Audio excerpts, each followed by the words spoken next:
I do want to conclude with one more point, and I don't know. I want to hear what you guys have to say on this because it's different. It's a different type of question.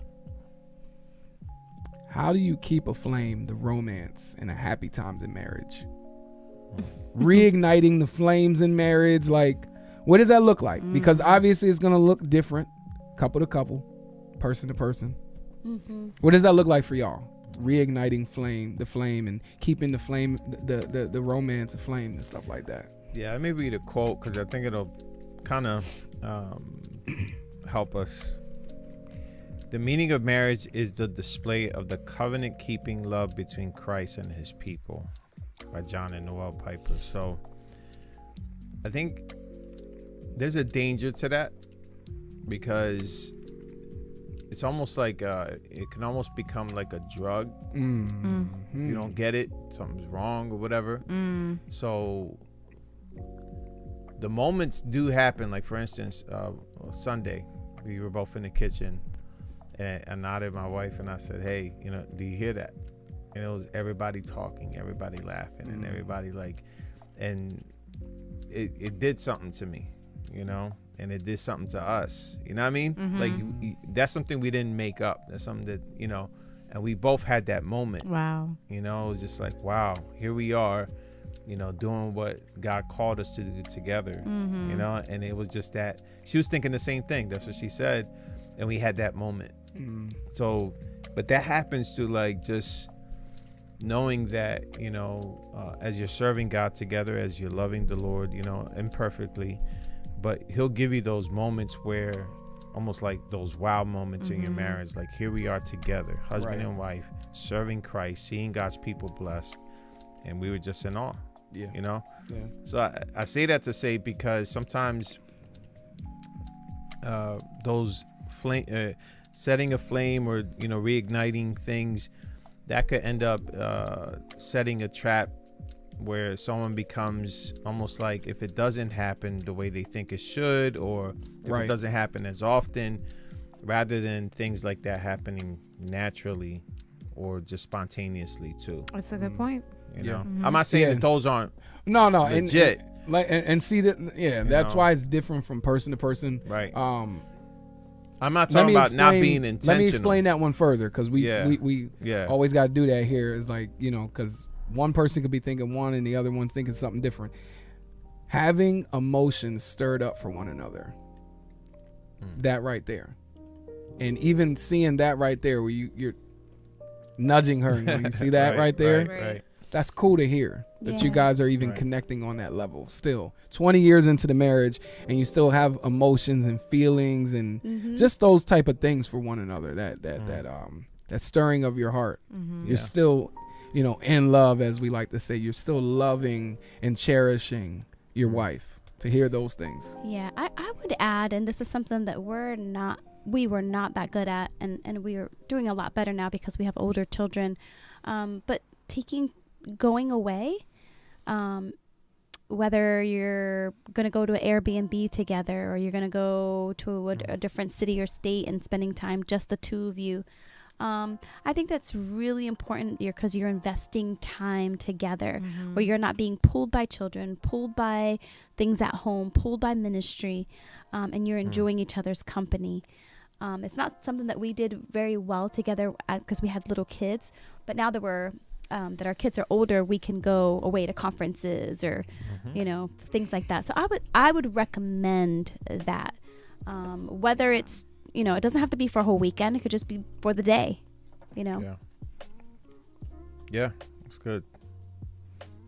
My bad. I'm looking at some of the comments. You got anything, Tiff? Our microphone's all loud. Is it loud? Yeah. Today I try to be close because last time I wasn't close enough. That's good. You're doing good. We still try to do date nights. Yeah. Lately our date nights have been turning into like hangout fellowship nights. Yeah, like we end up with, which is we enjoy as well. Like, we don't mind it at all. But yeah, we had tried to make it every other Friday, which is when our kids aren't home.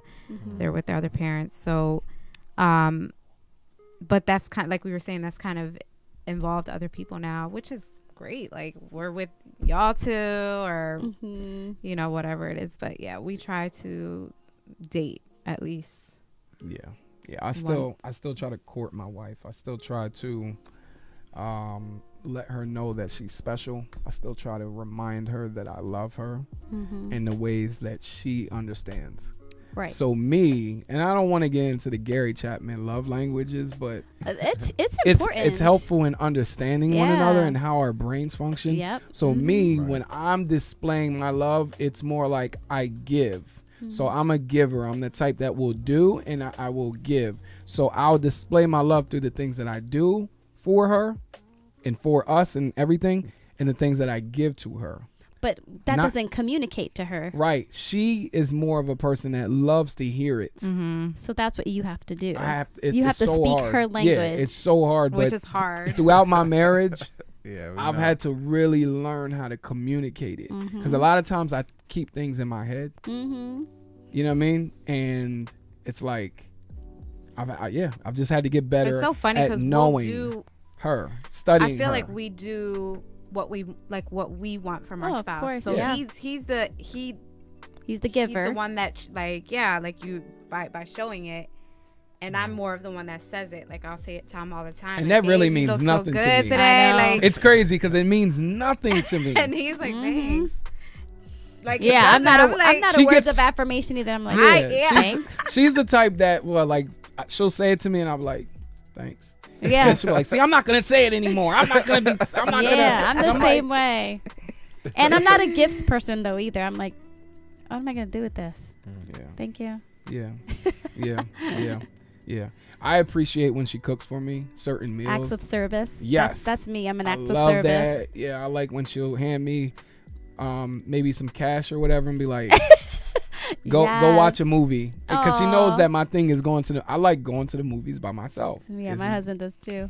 And so, or like she'll be like, just get away and go, just chill, just go shoot the basketball or something like that. Like, she'll push me out, you know what I mean? Like, get out. Yeah, like those type of things. Like, I like those things. So again, I think more than anything, we just need to study our spouse and learn them, and more. I'm just trying to study her and get to know her. And the thing about it is, you can't just stay stuck on what you have learned about them, because they're still growing. Right, yeah.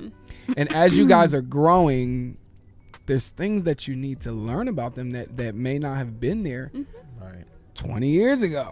Right. Well, for us, we're going on this 4 years, so we're going on 5 years of marriage. So it's like, the Tiff now is nothing like the Tiff that I met or even married. So yeah, man, I think the best thing in our marriage, like for romance, happy times, is me studying her and getting to know her more and more as she grows in Christ, as she grows as a person, and then from there learning how to and show her love. I would say, like, if you do see growth in your spouse, say that, like, honey, look at that growth, like, like, and I'm not telling you that, I'm just saying for anyone, like, I think we'd like to hear that we're growing, because we don't see it, we don't feel it. So if your spouse recognizes it, it's good.